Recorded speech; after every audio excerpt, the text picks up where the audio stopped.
We look at these though, buddy. Okay, so right hand one here being your before. Not really much twisting, more just your arms pulling away from the body. Left arm now going across your chest. So you get to the top of the backswing here now. It's all very collapsed here, and then the club just keeps going.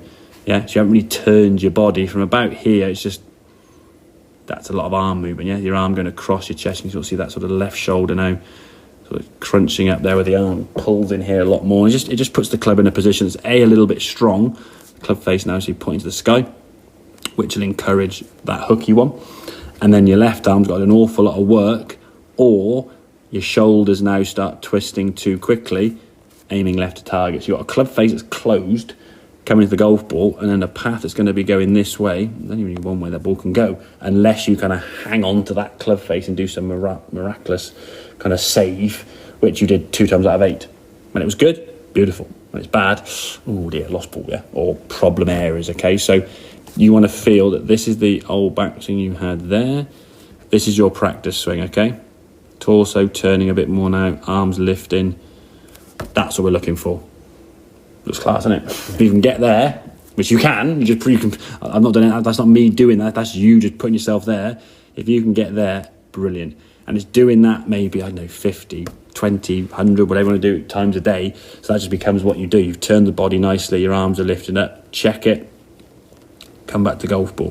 What you will find is you will get into that position, good turn the torso, you'll get there, but then because you're used to your arms completing the golf swing, this happens, yeah? We lose a little bit of control. But at least at this position, the club is further away, it's not as hooded and closed. The fact you go a little bit far is, okay, yeah, it causes a slight issue there, but at least when we come back to the golf ball now, your shoulders haven't got to unwind quite so much, square that club face up. The path now is naturally coming more from this direction because you've turned your body better, and the ball then starting down the target line a bit more kind of successfully. In time, that left arm will be a bit more away from the chest, as we said. But that's only got there because it wasn't on the chest there. There is good, but it just keeps going further and further. So the more it does that, and that I think is you just instinctively completing the backswing that you had to do before. Because if you didn't have this movement here now, your backswing with the drive is going to be about there somewhere. Well, that's going to give you no power. You're bound to hit the ball hard and just give it more of a whack, aren't you? Just, well, I need to get some energy. So if we can get to that position, okay, over time the need to complete the backswing won't be there, yeah? You'll know what it feels like. At the moment now it feels very short, 3/4 wrist type thing, more restricted, probably more coiled and tight. But that's the, well, not that one. That's what I want to see. So a bit more width, turn the body better, club's in a good spot, okay? From there, there's not a lot you need to do for the golf ball. Your arms just come down, shoop. Yeah, as we saw in those examples. Bad swing there. If I make the correct adjustment with this in this current weather, I'll go 230, 240. Yeah. Good swing. Oh. I've nearly half the swing taken off, he'll go the same distance. Well, you probably go further. Because I think efficiency-wise, the thing is, I always use an example, in terms of length of swing, there's a prime length we can go to, which the club is sort of somewhere in that position, okay? Having the club, yes, I know John Daly of the world, and having the club sort of way down here gives us more, so say, power, but you start losing control. And it's an example I always go, I remember watching a programme years ago, these kids, it was like these kids taking penalty kicks, it was like 5-year-old kids. The first kid stood by the ball and just kicked it stationary, and it went dribbled into the walls of goal, keeper saved it. The next kid then stood back 3 or 4 paces and actually ran it and then kicked it, and it went a bit more powerful, and it was like, oh wow. The third kid went like 30 yards further back, thinking the longer the run up, the more power I'm going to get. By the time he got to the football, he fell over.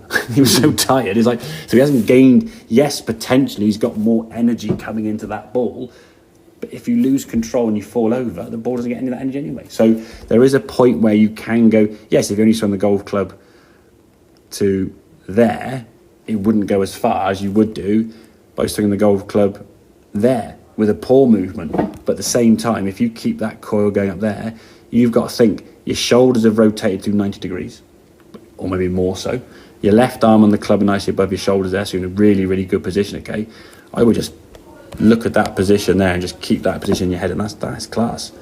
If you can get yourself to there, good shoulder turn, good hip turn, under balance, in posture, club face is pretty much as square as needs to be. all you got to do from there now is just let your arm just fly and just hit it, and it'll go bloody miles. Because the efficiency is going to be there, yeah? If you've got to try and hit it with your body twisting as fast as you can't twist your body that fast, relative to how fast your arms can go. If you're there now and the body hasn't got to do a lot of work, you just throw those arms at the golf ball as much as you like, and that ball's going to go more than 230, 240. I'll give you up to 260, 270 from that position. But it's getting there now with no ball. When there's a ball in the way, we tend to go in between the two. But practice that left down one, mate. And that'll be something you can really sort of get into there. If you can get into that position, I would say that's probably something to aim for. Maybe like not this time next year, but towards the start of next summer. Really getting a really strong position up there. And yeah, screenshot that, save that, and see where it's in the start of next year, yeah? Yeah. Make sense, mate? Yep. Good stuff.